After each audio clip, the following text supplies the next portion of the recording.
Hello, folks. Welcome back to my channel. This is the world of TV shows, and today I have another episode review for Medium.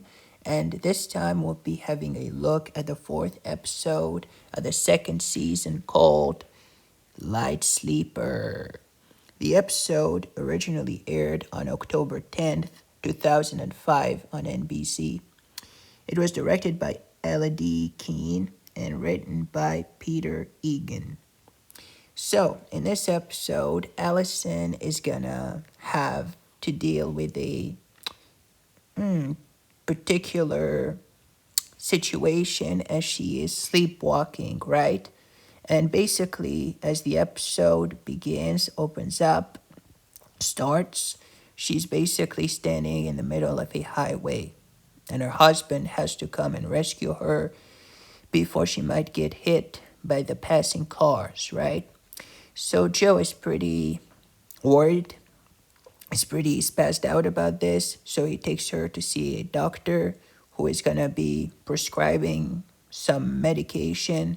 But Joe is not really comforted by that because he believes that this might happen again. And this time he might not be able to stop, something bad from happening to his wife, Allison, right?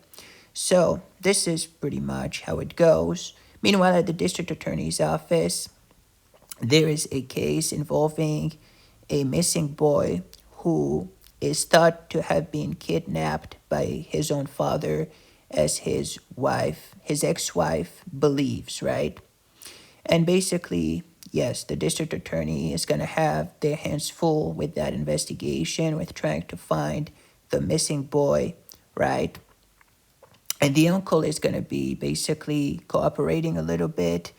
And yes, he's going to try to basically provide with some information that could help, find out about, the whereabouts of this young boy.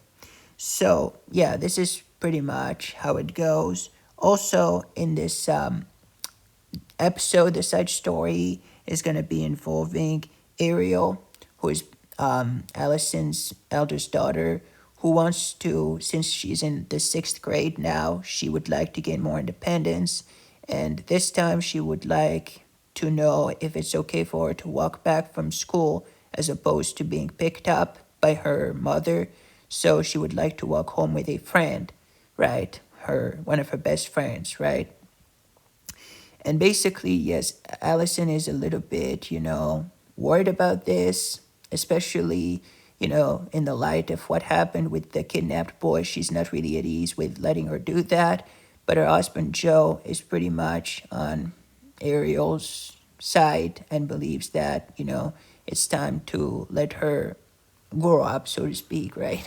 So this is pretty much how it goes. And then as the episode goes on, there's going to be some missing money involved at some point in terms of the main case. And yes, Allison is going to be basically having to deal with, a very strange, situation, a very strange events happening around her. So yeah, this is pretty much it. So Light Sleeper. So what did I think about this episode?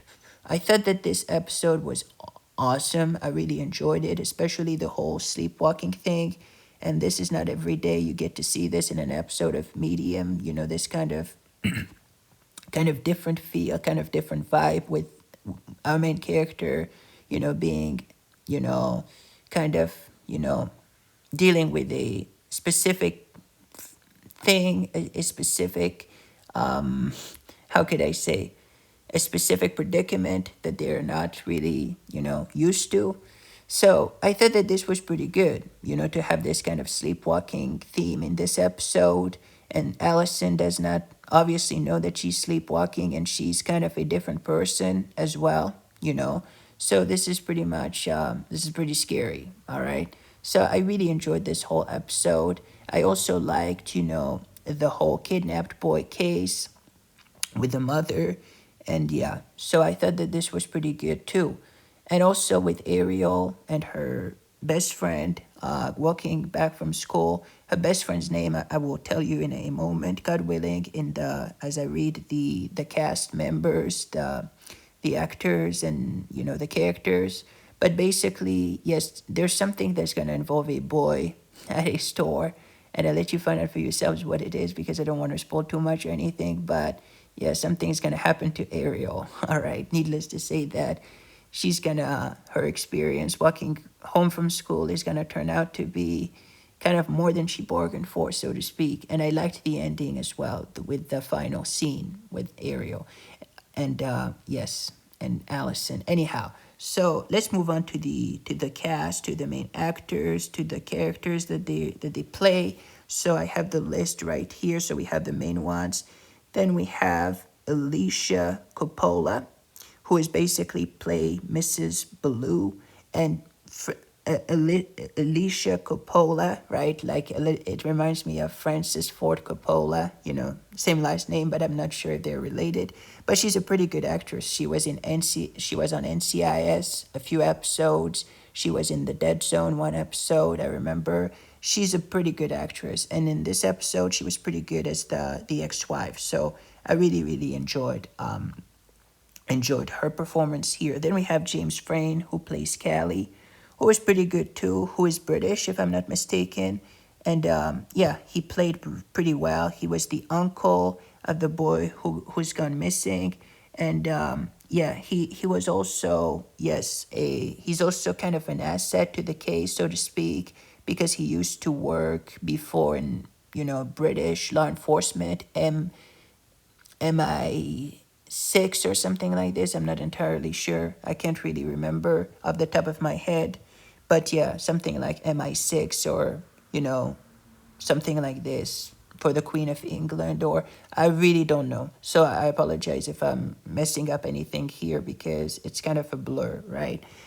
Then we have Ron Perkins, who plays the bank manager in a scene involving him and Joe. It was pretty funny. Then we have Holliston Coleman, who plays Hannah, the best friend, right? Ariel's best friend, just to make sure you know this. Then we have Angel Nigam, who plays Doctor, who is the Indian doctor, if I'm not mistaken, at the beginning, who is also an awesome actor. I've seen him in a lot of other TV shows and guest starring in a few, and he's always really good as an actor, right? Then we have Tina D. Joseph, who plays Linda Novi, really good as well. Then we have Ryan Kohlberg, who plays the 21-year-old boy. Well, the actor is, very attractive, very handsome, but the character, especially in this episode, but the character himself, well, it's an acquired taste. You'll find it for yourselves. Then we have Laura Moreland, who plays Girl. Treva Etienne, who plays Man on the Phone. Michael Coppola, who plays Counterman. Logan Grove, who plays Justin Church, the missing boy. And Gregory Cahill, who plays the pizza guy. Right, I think I didn't miss out. I didn't skip any, main actor that is for this TV episode, right? So anyhow, yeah, really enjoyed them. My favorite actors being Alicia Coppola, James Frain, as well as, yeah, Angel Nigam and Ron Perkins, perhaps, and Holliston Coleman, who I don't know if she was in previous episodes or not. Maybe this is her first appearance, but she's pretty awesome as Ariel's best friend. So really enjoyed this episode, the whole thing, the whole plot, developing until the final twist. The final twist really took me off by surprise, and I'm sure that it did many of you. I really didn't see this coming, but this was pretty good. Especially there's going to be a scene involving a car wreck, down a cliff. I thought that this was pretty good. The scenery in the desert is beautiful, right? It's breathtaking.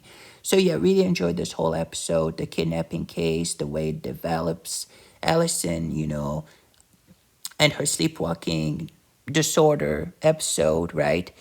The missing money, Ariel seeking more independence. All the themes in this episode were just so awesome. So if I were to rate this episode on a scale from 1 to 10, I would definitely give it a solid 9 out of 10. It's definitely one of my favorite episodes of the season, possibly of the show as a whole.